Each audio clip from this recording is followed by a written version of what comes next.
You know, if there's a message that I would impart, it is that we are in a society that needs to create, explore, design, discover. You do that as agents of ARPA-E.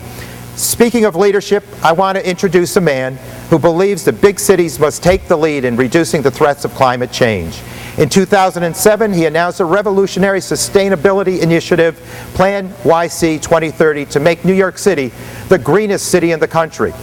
Released in 2007, Plan YC was an unprecedented effort undertaken to prepare the city for 1 million more residents, strengthen our economy, combat climate change, and enhance the quality of life for all New Yorkers. Already, New York City has greened 15% of its taxi fleet, planted more than 315,000 trees, adopted the nation's most ambitious green energy code, as dozens of city buildings have improved their energy efficiency, helping reduce carbon emissions and saving the taxpayers' money. The list goes on and on and on. He has proven that green means jobs, green means success, green means a better tomorrow for not only New York City, but all of our great country. Without further ado, ladies and gentlemen, it is my distinct honor to introduce to you a very wonderful fellow New Yorker, a great leader, the mayor of our great city of New York, the Honorable Mayor Michael Bloomberg. Let's welcome Mayor Bloomberg.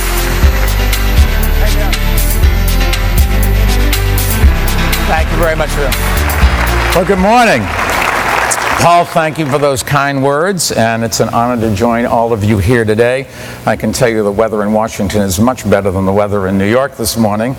It's part of the mayor's plan to eliminate the drought, and I'm doing a very good job at that today.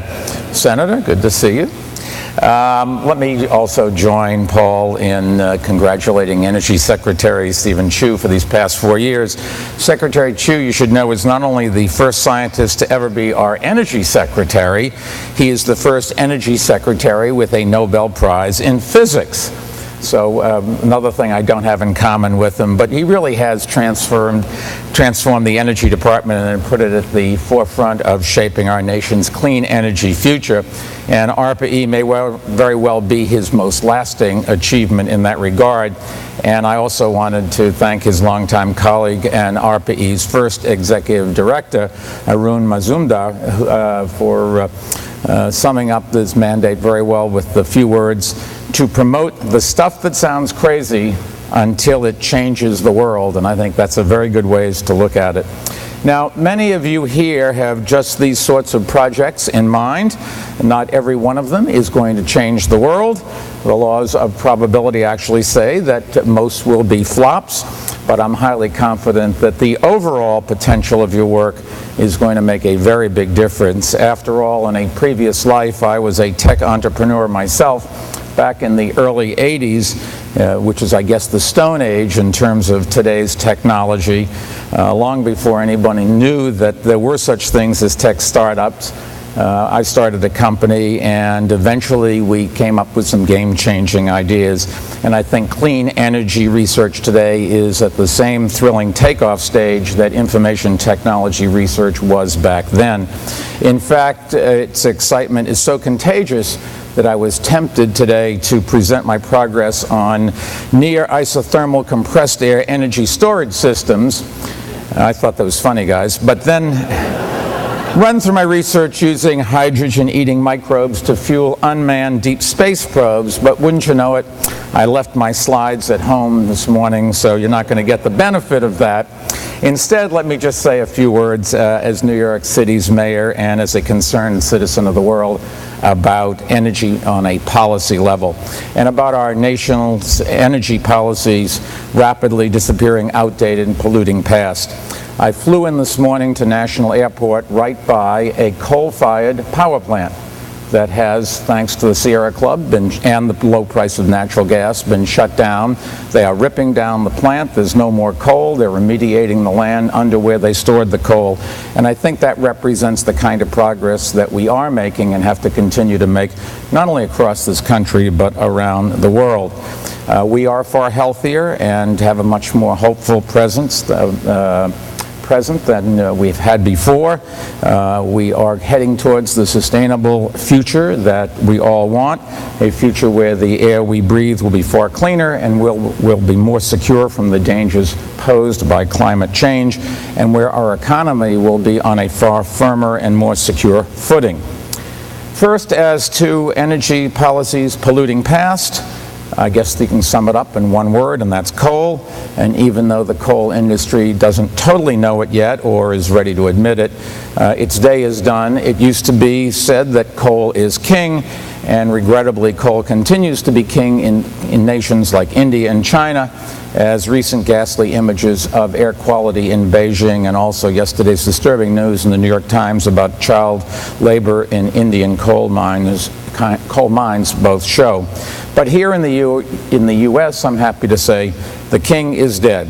Coal is a dead man walking, and the coal-fired power plant I just talked about that's being decommissioned and ripped down is as good evidence as you need. One of Washington's biggest sources of air pollution was this coal-fired plant. It was upwind from Congress, so you would have thought they would have done something about it a little earlier. But they didn't. In any case, it's now a history, and the best part of that history is that it's no longer there. The Harvard School of Public Health concluded that that plant's pollution was responsible for something like 3,000 cases of asthma and close to 60 deaths each year. And that 60 is just some of the roughly 13,000 deaths a year in our nation linked to coal-fired power plants. Last time I checked, there was not one death from fracked natural gas, nor one death from nuclear plants, but it's coal that is really killing Americans, and if we can get rid of that, nothing is perfect, but we'd certainly be better off with virtually all of the alternatives. 6 months ago, the GenOn plant that I just talked about ceased operations, and that story is being repeated coast to coast, even in the historic heart of Americans' coal industry, western Pennsylvania, where one coal-burning power plant after another is now going extinct in favor of using cleaner fuels. What's ailing old King Coal? A number of things, but one of the things I'm proud of is a grassroots campaign called Beyond Coal. It was started back in 2002 by the Sierra Club and other groups to prevent the disastrous expansion in the number of coal-fired plants across America. And Beyond Coal was so successful that there are virtually no new coal-fired power plants being built anywhere in the United States today. Back in 2011, Bloomberg Philanthropies agreed to help extend Beyond Coal to go after existing coal-fired power plants with the goal of retiring 1/3 of the nation's coal-fired capacity by 2020. And today, only 2 years later, we've got commitments in place that put us halfway towards that target. So let me say again, today 1/6 of America's entire inventory of coal-fired plants is slated for retirement, but that does mean that 5/6 are still there. We also have a lot of work to do. Health and safety concerns have been crucial to the downfall of King Coal in America, and I think there is a growing recognition that coal doesn't deserve its reputation as a cheap fuel, and not when you consider its enormous public health costs, including the thousands of annual fatalities coal creates. There's also coal's huge and dangerous impact on climate change. Coal burning, you should know, accounts for 40% of our nation's carbon footprint, and such carbon pollution is accelerating climate chaos worldwide. For example, climate change may or may not have caused Hurricane Sandy. That's one for the climate scientists to debate, but I don't think there's any dispute that a set of unusual climate factors significantly intensified Sandy's deadly and destructive force. Sandy was stoked by warmer than normal ocean waters, and it was amped by rising sea levels, and because our warmer atmosphere also holds more moisture, when the storm came, it packed a greater wallop. And a lot of this is because of the pollution that coal puts in the air. 8 years ago, New York City and the government of several northeastern states warned against precisely such climate impacts. We did that in a lawsuit designed to require major coal-firing utility companies to cut their carbon emissions. The suit went to the Supreme Court, and the justices made it clear that the Federal Environmental Protection Agency does have the authority and the duty to take action to reduce climate change and climate pollution. Today, with the terrible toll that Sandy took firmly in mind, we're ready, I think, for the next round in this struggle, the long regulatory trench warfare that will determine just how tightly and effectively the EPA clamps down on carbon pollution. There's another big factor, as I said before, in coal's steep decline, and that is America's newly accessible, abundant supplies of natural gas. We all know that advances in fracking and horizontal drilling technology account for new supplies of natural gas that have lowered wholesale prices and have made a big difference, and that have also helped to cut America's carbon emissions to levels we've not seen in the last 20 years. Plentiful, clean-burning, and low-priced natural gas is both freeing us from coal's polluting past, but also giving us that healthier and more hopeful energy present that I mentioned earlier. Natural gas really does have the potential to benefit us for decades to come, but only if drilling is done right in a fashion that protects the environment. And that's why I have joined the Environmental Defense Fund to strongly advocate sensible regulatory safeguards. And it's why we're continuing to urge holdouts in the natural gas industry to stop resisting such measures, because history shows that when industries resist sound regulation, they really don't help their own cause. Instead, they set themselves up for disasters caused by the worst rogue players. And responsible leaders in the natural gas industry, I think, know we need sound regulation, and we need it soon. Now, I know that many of you here are intensely committed to renewable energy sources and not to natural gas. Like you, I do believe that America's renewable energy future, but I also believe that natural gas and renewables should be seen as energy allies and not as energy antagonists. Yes, natural gas is a carbon-based fuel with all the downsides that it entails, and yes, there should be a price on carbon emissions from all fossil fuels, including natural gas, either in the form of a carbon tax or a cap-and-trade regime. Otherwise, renewables will never compete on a level playing field. But there is something to remember as well, and that is that until you discover the whole energy holy grail of being able to store electricity, we're always going to need backup complement to renewable power sources. And the transition to renewable energy as the dominant source of our electricity is going to take some time, and natural gas is an important way to fill that gap, one that is far better for the planet and for our lungs than the coal and oil that it replaces. Now, in many ways, even without our having to put a fair price on carbon emissions, renewable power is coming to town. The Obama administration, Secretary Chu, and ARPA-E deserve enormous credit for all that they have done to encourage renewable power. Over the past years, production of renewable power in our nation has more than doubled. The renewable energy targets set by many of the 50 states are hugely important as well. Today, for example, wind power generates 25% of Iowa's electricity, and Texas wind power accounts for 10% of the state's electricity. Solar power, wind, geothermal power are all on the rise because of actions in other states as well. And you should know that New York City is also making a difference. In fact, today, I'm happy to say, New York is the leading big city in energy innovation.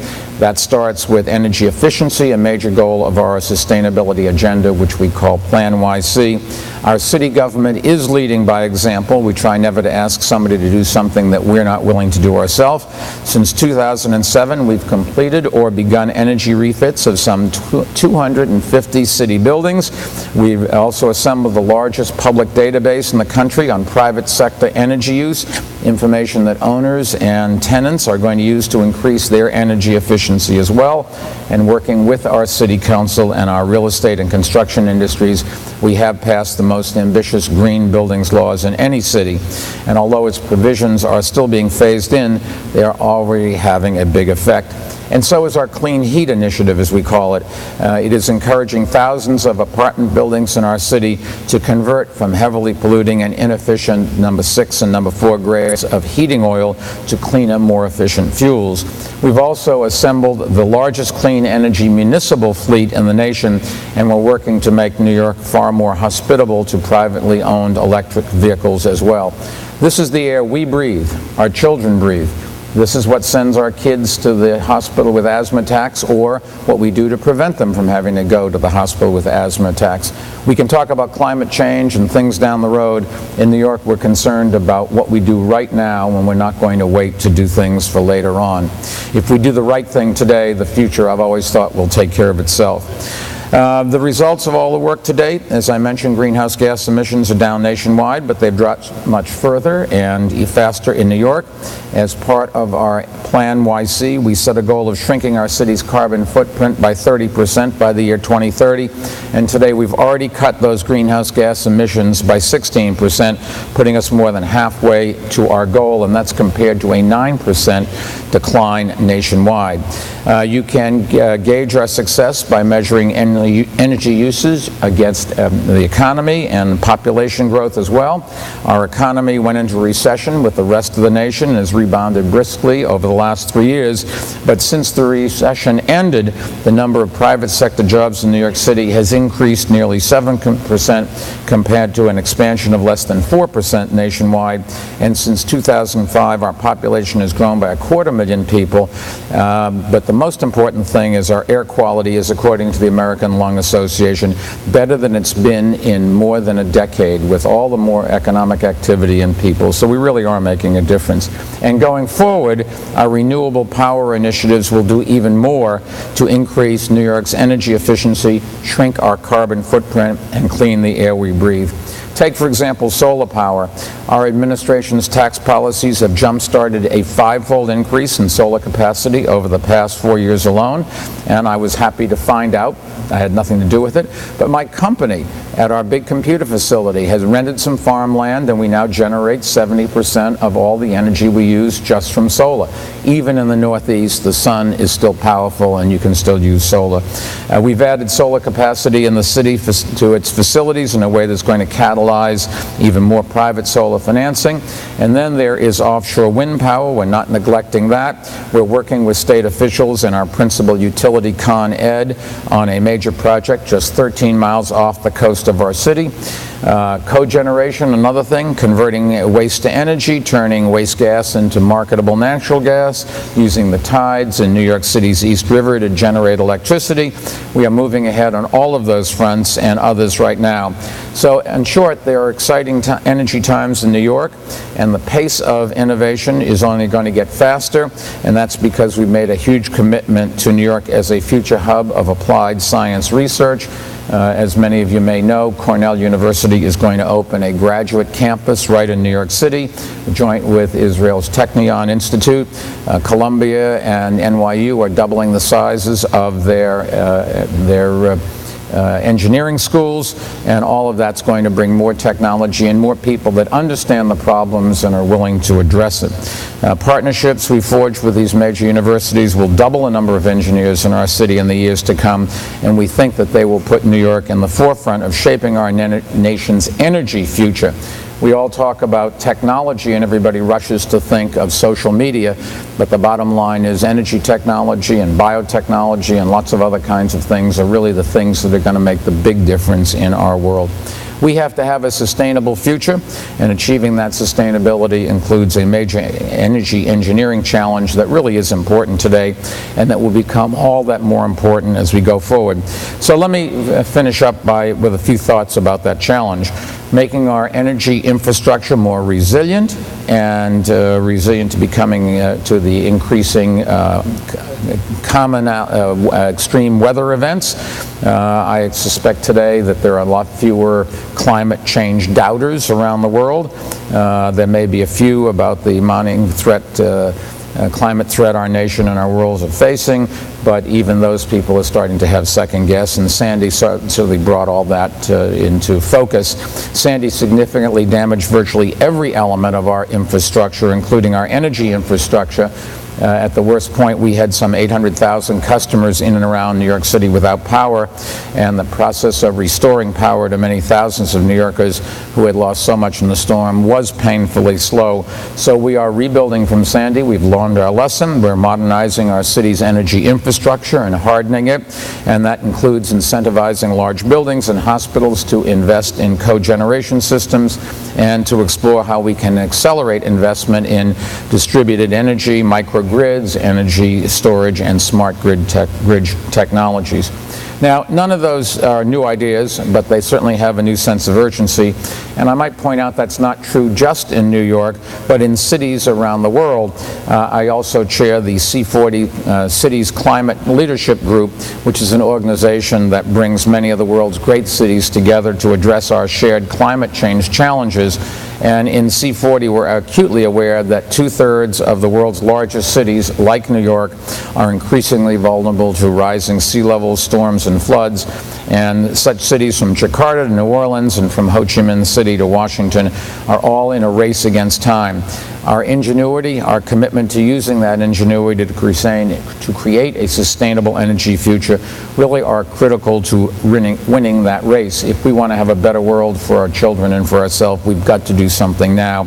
And that's where all of you come in, and why it's so important that in your work you heed the advice of Secretary Chu, who is so well known for giving a quote, "Always resist the urge to accept the status quo."